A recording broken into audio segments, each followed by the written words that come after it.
Scoot over here a little. Okay, so hi.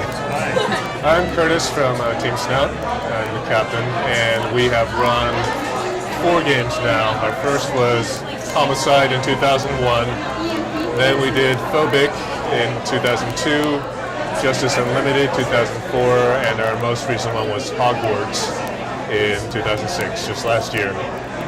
So I'm just going to talk a little bit about how we, Team Snout, when we're game control, how we go through the development process of making clues. And some of the stuff Linda and Rachel have talked about already, as far as, how the clues fit into the whole scheme of whatever game you're running. So, depending on what your theme is and what your goals are for the game. Like, do you want to make, really interesting, detailed, intricate puzzles, or do you want to get people to do more activities, to get out, run around more? And that's all going to depend on your game. But our process, I think, has been pretty much the same, or we sort of, gotten into a point where we feel pretty good about doing the same steps every time, and we come out with pretty good clues. So what usually happens with us is when we decide to run a game, we'll have meetings every week. And at first, when we did the first couple games, we thought, in the beginning, we'll just do once a month, that'll be fine. And it turns out that not a lot gets done that way. Because, we do it for the love of the game. And no one gets paid, it's all volunteers, and we're all giving all our time and our effort to this. So basically, nothing gets done unless someone really, really wants to do it, right? So if someone has a really interesting idea for a clue, but no one else wants to work on it and develop it and actually make the clue, it's not going to get done. So we figured out that, from the time we decide that we're going to run a game, we meet every single week. And at the beginning, I think it takes us about 9 months to do a full weekend game, to do all the planning and all that. And from the very beginning, we meet every single week. And the first few months, we don't get that much done, or we'll do different things than we do later. But we just have to sort of establish that rhythm and get into the habit of, every Monday or whatever it is, we get together and we talk about stuff. And there's always something we could do, whether it's developing clues or talking about locations or just scheduling things. So what happens with clues is usually someone will have an idea, and they'll either come to the meeting with the idea or they'll come to the meeting with a prototype. And we try to encourage prototyping because that gets you something tangible that people can look at and play with and try out and then give feedback on. Whereas with an idea, it's sometimes a lot harder to take the idea and develop it. So one example is for Phobic, one of our GC people, Chris, had the idea that he wanted to make a meat clue. So for Phobic was supposed to be like a scary sort of horror movie kind of game. And when we talk about theme, we sort of come up with what the overall theme is, and then we have to decide, okay, for all our clues, they have to meet one of these criteria, at least one of these criteria, to sort of fit into the game, so that they feel like they're part of the experience. They're not something that we just threw in there because we need another puzzle. So for Phobic, the 3 criteria were, it had to be scary, like, boo, jump out from behind the bushes, scare you, that kind of thing. Or it had to be creepy, like you were, going to someplace really dark and you didn't know what was down there, like a really dark tunnel or something. Or it had to be disgusting. And that's how so it ended up being called the meat necklace, but it was really when we were developing it, we called it the food cryptogram. Because there was a lot of stuff other than meat. So Chris's original idea was he wanted to do something with raw meat, basically.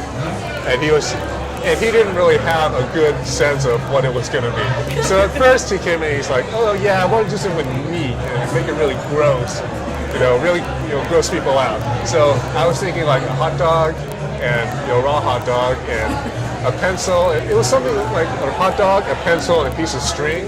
And we would like wrap the string around the pencil and then stick it in the hot dog. And I don't even remember now. So what happened with that was, and that's an example of, the idea of, let's make a gross meat clue gets turned into the food cryptogram, which everyone calls the meat necklace anyway, because after you, what's that? Yeah, it was a necklace, and we put all this food on it. There were only two kinds of meat. There was only spam. Rancid and rotten. Right. There was spam and there was salami, and then there was lots of other stuff, like we had pretzels, we had dried fruit, and the dried fruit actually grossed people out more than anything else, because there was really this wrinkle thing. You couldn't really tell what it was, and we assumed it was meat. yeah, exactly. There was some cheese on there, some other kinds of bread, but you put all this stuff on the fishing line, you put it in a Ziploc bag, and you leave it out in the sun for a couple hours, and it all smells like meat at that point. So meat necklace was fair. So that's an example of how the idea kind of morphed into this very different thing. But it's also an example of how we took something pretty straightforward, which was a cryptogram, and then kind of dressed it up with, basically packaged it so that it was more interesting in some other way. So it probably, I don't remember what the feedback was on this, but I imagine it took people, a few minutes to get over the smell and figuring out how to handle the necklace by actually touching the spam, how to keep the spam from falling off the fishing line. Yeah. So I'm gonna kind of do a sidebar here and talk about Deanne, who is on a business trip right now. But she does a lot of the logistics and planning for our team and the budget. And she's really good at all that stuff. And ironically, she's not really that into puzzles. She loves doing the game, she loves being game control, but puzzles, she's like, meh. So when we're running a game and we want everyone to come up with puzzles, because different people come up with different ideas, and we want all those different viewpoints to come in. So we have different kinds of clues that involve different kinds of materials, things like that. So whenever she needs to make a clue, which is usually when we have a location, and for whatever reason, like in the Hogwarts game, we found a location near Sacramento, which was the Nimbus Dam. So we found it, and we went there and we looked at it, and it was great. And we're like, okay, this has to be a broomstick clue. There has to be something involving a broom, because Nimbus is the name of the broomsticks in Harry Potter. So then we had to come up with something that used a broom. And what we ended up doing was it was just a paper clue stuffed inside the broom handle. So the broom was just packaging, but people had fun with it. So in situations like that, what we'll do a lot of times is, and this is a perfectly valid way to come up with clues. Like people, I think a lot of times game controls feel like they have to come up with something really original. Like Linda was talking about with the locations, like, oh, we have to go someplace new that no one's ever seen before. Or with clues, like they have to come with some totally new thing that no one's ever seen or imagined before. But, we do a lot of basically stealing from clues we've seen in past games that we really liked. Like they did something really cool with the encoding or with, the construction or whatever. And then we just take the idea and change it up a little or repackage it or do something like that. And that's totally valid, and we've gotten great results with it because there are only so many sort of encoding schemes you can use. There's Morse, there's binary, there's Braille. There's sort of the standard list that everyone knows about, and you can do different things with them. But then there are the more interesting, non-traditional coding schemes. So usually what we end up doing in those cases is we look at clues that we've seen in the past, and we will try to maybe expand on them or take some part of it and put it into a different kind of packaging, or basically take an old idea and kind kind of put a twist on it, make it new again. And unfortunately, I can't think of a good example right now. But I'm just going to go on and maybe one will occur to me later. So what we actually do when we have these clues. So we have the idea with a prototype, and usually it's a prototype, which we prefer anyway. So what we like to do in Snout is we want one person to come up with a prototype, so that our very first playtest is with GC. So one person brings it to the meeting, and everyone else there tests it. On a good week, we'll have 2 or 3 prototypes, and we'll have enough people that we can break into 2 different groups. And that way, we have 2 different groups. They playtest 2 different prototypes, and then we'll give feedback to the person. They'll revise it. And next week, we can switch groups so that different people playtest the second revision of that clue. So then we get more data and more feedback, and just within GC. So we haven't had to go out and tap our pool of playtesters. So that's sort of the first step. And then once we feel like we've gotten as much information as we can from GC, like we've made all the changes that we can think of to make, or we just kind of run out of playtesters here. Like we know there's still problems with this puzzle, but everyone on GC has seen it already. Then we'll go to playtesting party. This is where we invite people, our friends and other people in the game community, which I say game community, but it's more like the puzzling community, because there are a lot of people in the Bay Area who are interested in puzzles, and they're interested in different kinds of puzzles. Like some people really like the sort of conference room puzzle hunts, like the MIT Mystery Hunt, things like that, where you don't actually go out and drive around. Or like shorter events like the Bang or things like that. So they really like puzzles, or Perplexity. And they really like puzzles, they really like playing with these things, but they don't want to get in a van for 24 hours with a bunch of other people and run around and do all that thing. So we tap into those people to come, we invite them to a party basically. We have food, we have drink, and we have them test whatever puzzles we have. I think typically we go through, depending on how many people show up, we'll try to put them through like maybe 3 puzzles in one session. That'll be like 4, maybe 5 hours. And then get feedback from them on, what did they like, was it fun, all the, I guess I should try to enumerate them, because we think of a lot of things as standard. So we've actually come up with a sort of a sheet where we could always do better at documentation. Like, we're not as organized as the Scoobies with the little helper sheets, like, oh, put the clue here at this time and do this and do that. We're like, no, you got a cell phone, use it. But for the playtesting, we want the data, and especially we want the time data, because we found it's really good for predicting how teams do in the actual game, which we were pretty surprised by the first time we did it for Homicide. Because you would think, like, these people, they're not, the same kind of people who play the game, and they're in a different environment, so there are all these factors. But, you kind of get enough playtesting, and you get sort of the average, and that turns out to be pretty much the average for a team playing the actual game, which is really valuable, because if we take one clue, we prototype it once or twice in GC, and then we put it through, maybe even just 2 playtesting parties.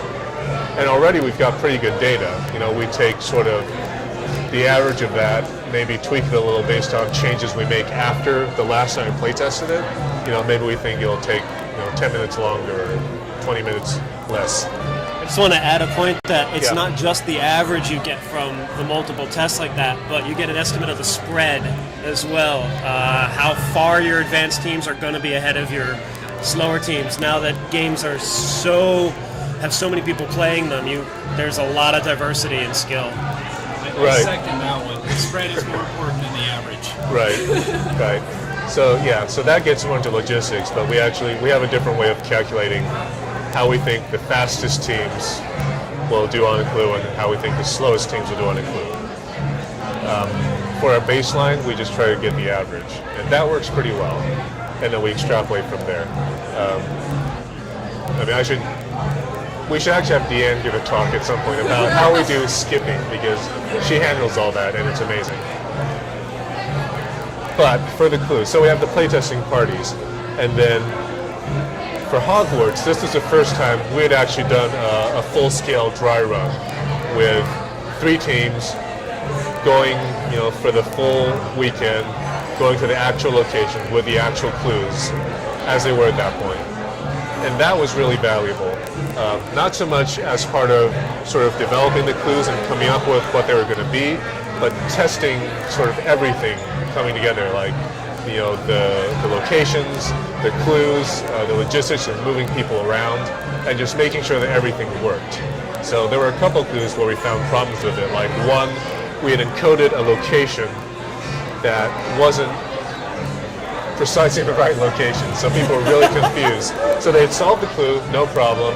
They'd found the address that we gave them, but the address we gave them didn't match up with the location we wanted them to go to on the map, which we had also given them. So clearly our fault. But it was good that we discovered that before the real game. And the other good thing, just as a side note, the really good thing about doing a dry run for Hogwarts is that it forced our wand maker to finish the wands 2 weeks before the game instead of the night before the game, which he totally would have, because that's what he did on Justice Unlimited with the Druid device.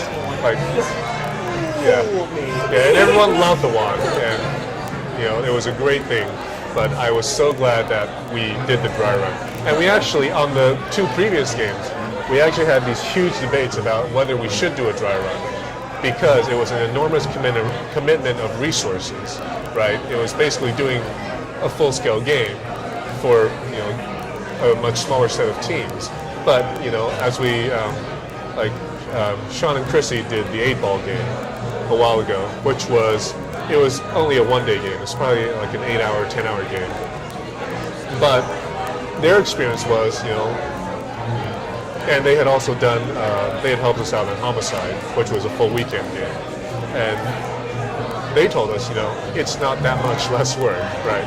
The time, required to plan and put on an 8-hour game is not that much less than putting on a full, weekend game. Just because, and Darcy and Ian are nothing their heads. And so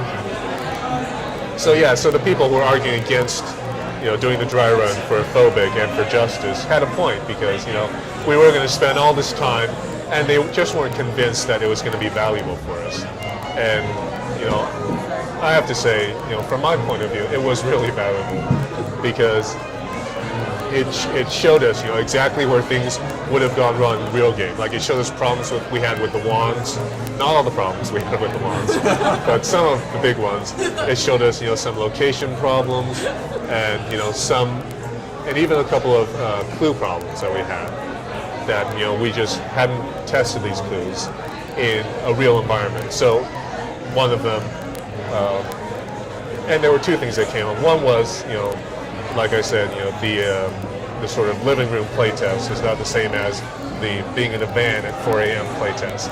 And this is the other thing about having all this data that we've collected from all our games anyway, is that we can see, like, every team slows down, early Sunday morning. Like, there's this block of time. It's probably a little different for every team, but every team, it doesn't matter how long you've been playing or how good you are, you always hit the stupid hours. And just to add to that, we a metric we do is we don't start the clock on any team till 15 minutes. We find it takes a team 15 minutes to even begin work on a clue. If you, from getting the clue to settling in to getting your paper, digging out the backpack. So just share that one. Actually, I think I heard that from because Chrissy did a ride-along in Zelda, right, and she jumped from van to van. Like, she would go with one team for a while, and then she would jump to another van at the next location, ride with another team. She had a video camera, so she was filming all this, and there's she put together a little movie you can download from their website. But after that, she told us, every team starts out the same way. The Scoobies and Radix and Advil, they all sit there for like you said, 10 to 15 minutes just staring at the clue. It's like, what do we do with this? The clock doesn't start for a little Right. bit. So yeah, that's a good point. So that's sort of the whole, how we play test a clue and get it to, the best we can do within that time. And it's always hard to know at the very beginning, like, is this a good idea for a clue? Is this a good delivery for a clue? Like, is it really going to work? And the play testing, it's kind of like, if for people who work in web design, they do usability testing. Because you'll design something and, all the engineers and designers think, oh, this is great, people are going to know exactly what to do with this interface. And then you give it to the user and they're like, what the hell is this? Maybe it looks really cool and it's got all these, animated things, but they're like, no, I just want to know where to click, damn it. So that's really good. And we've run that situation with the clues, like where teams had no idea where to start, or we thought something was going to be really clever and it turned out to be a little too clever. Do you write down steps to solve? We have a very clear assumptions or leaps of faith list that you have to make. You have to make this. Like, do you guys do that on your clues? Do you kind of keep a conscious list of what it takes to solve a clue? We do that after we create the clue. Is that what you're talking about, like documentation? Yeah. Yeah, I mean, we do the best we can. Yeah. So for Hogwarts, we actually had a wiki where, we were hoping that everyone would go on. So whoever created the clue, we were hoping would go on and put in all the information, like, oh, this is what the clue looks like. So you have a picture of it, and we did this for the last couple games before that, where we had written down on paper. I think for Phobic, we had these big static plain plastic sheets that we stuck on the wall, and we had printed out, this is a picture of the clue, and these are the basic steps to solve it. So with the wiki, we were trying to get much more detailed documentation where we said, okay, this is what the clue looks like. They're going to find it in this kind of place. And this is not so much for the people placing the clues. This is for the people who are going to be on the phones, taking the calls, giving out hints. And some of those people are people we've recruited just to help for the weekend. So they've never seen the clue before. Maybe they don't know that much about it. But we try to make it so that they don't have to. So like you said, we do sort of try to map out, okay, this is what you need to know to solve the clue. So we like to give our phone force a lot of latitude in the kinds of hints they give, because we're really big on customer service. Right? We want our teams to be happy. We want them to enjoy the game. We want them to feel good about us. So I had a quick question. Do you actually put those steps down as you're building the clue rather than after it's all done like Snout does? We do it before play testing, actually. So we'll list our we call them assumptions or leaps of faith, or layers, however you want to call it, but we will list the layers of the clue and sort of the leaps of faith you have to make. And when we're play testing, we'll just sit there quietly and write the time they got the leap of faith, so that we can get a sort of step. And that helps us unpeel the onion, so if it suddenly becomes too hard, we can go, oh, if we cut this layer or this assumption. It also makes us really aware of when we're asking teams to just be way too over the top. Because it might be easy in a well-lit room to have the leap of faith and see different colors. I don't know if you remember Amnesia, but in a van, that was impossible. And so, yeah, we actually try to write that down early. Yeah, that's cool. Yeah, because we do the time stamping as we're playtesting and observing, but I don't think we've ever formalized the stages, like clearly, okay, here are the stages we expect them to make progress on, and then timestamp each one. That's interesting. It sounds like Linda does that a little too, because it sounds like they base their help system as they play test, and our help system comes directly from the leaps of faith. Okay. Right? We'll try to figure out where the team is and what the block is, and that's the next answer. So the help system doesn't jump them too far in the puzzle. Right. Yeah, I mean, we do take notes during playtesting, but it's a lot less structured. Yeah. And usually we'll have either the person who created the clue or someone who knows how the clue works watching the team playtest. So they have this sheet where they note down times and, oh, they did this or they talked about this. We're very careful to note false starts and red herrings and dead ends. It's really key to see what dead ends the team takes. Yeah, that's one thing that really comes out in playtesting. Even more so during the dry run, because when you're at the actual location, teams are paying a lot more attention to the environment because they think, everything might be a clue, right? Yeah. Like if you go to this house and it's got this number on it and, oh wait, do we use that in the puzzle? Or, is that guy standing on the corner, an actor? Are we supposed to go talk to him? Does that help you? You know how you said you had the spread? Yeah. The last one, we did pretty well on Overnight Mirror on the timing, and we broke it out differently. We actually broke out sort of the time to solve once you know what the hell you're doing. And that was a different number from the number of possible false starts along the way, and that became our spread number. Because every team, once they knew what the hell they were doing, pretty much would solve it at the same time. But some teams would spend an hour doing everything wrong first. Yeah, and it's interesting. we kind of became more conscious of that last time. And we were testing a lot with Red 5, and they were a really good team because he told us what assumptions they made and when they finally got on the right track. And that helped us break that number. We hadn't thought of that before. No, that's really interesting. We haven't thought about in terms of that breakdown, but that makes a lot of sense. Yeah. Because we do see that a lot, where teams, like you get the clue, you have no idea what to do with it, you have all these different ideas, and then teams follow one path for a while, and then it's a dead end, and they come back and try something else. But yeah, that's really good. We tend to think of those as red herrings and try to eliminate them, but there are red herrings that are red herrings. Right, but you make a good point. You think it's semaphore, but it's actually worse. Right, exactly. And sometimes a clue is designed to make you think that. Yeah. So then actually that touches on a point, if you don't mind my sidebarring one more time. In what I would call the perfect clue, each predictable false start will actually reveal some sort of hint that will steer you back towards the correct track. We like to avoid the perfect puzzle. We'll avoid too much feeling lost, too much, I don't know, is this helping? Am I doing the right thing? I can't even tell. What do they want me to see here? So if something looks obvious and they try that way, maybe it's a thin layer of close, but try this, and then it steers them towards thinking towards the true solution. Yeah, and there have been games. I call those signposts. Yeah. There have been games with really good multi-layered clues that are kind of like that, where if you can figure out the obvious thing to do, and that will give you a message saying do this next or something like that. But you're talking about where every possible path will give you some feedback, right? Maybe not every possible, but at least the obvious ones. Right. So even the dead ends would say don't do that. Or they help you strip out that.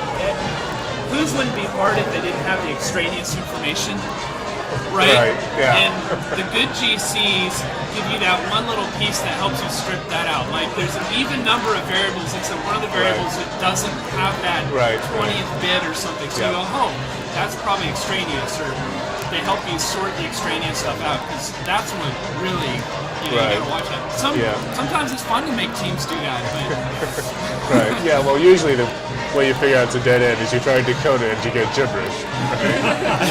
And be careful with sometimes it's fun to make teams do that. We also have a phrase in Snout that's that's only funny to GC. Yes, only game control thinks that's funny. This is something we say when someone has an idea, or we have a clue and someone says, oh, wouldn't it be cool? Wouldn't it be hilarious if we changed it so that it squirted water on them and they're cold and wet all night? They're like, yeah, game control thinks that's funny. The team, probably not so much. So, yeah. And that's kind of sort of the goes along with the not having fun anymore. Yeah, that's so key, because you don't even understand how key that is to the team. To know that there's an out to a really bad clue. It's a safe word. Yeah, it's a safe word. I'm feeling really abused. Right, but not even trying to keep them from getting there in the first place, right? Yeah, but it also gives GC sort of a bitchy feedback. Yeah. This is not working. Yeah, exactly. And maybe they just hit a rough patch or something like that. I mean, we've run at least one game where there was just a bad clue, or actually in Justice there was one point where we had teams driving from the East Bay back into San Francisco on a Saturday night. That was And the brutal. traffic was horrible. Yes. And if we had done a dry run, we would have found that out. We would have known traffic sucked, and we would have figured something out. So another argument in favor of dry runs. But that sucked for people, and I'm sure like right after they got to San Francisco, they were probably kind of annoyed and irritated, and maybe not at their peak as far as puzzle solving. So. Thanks very much. Hey, thank you. They kicking us out? Okay.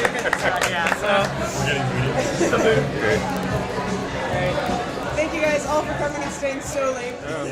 Thank you for hosting.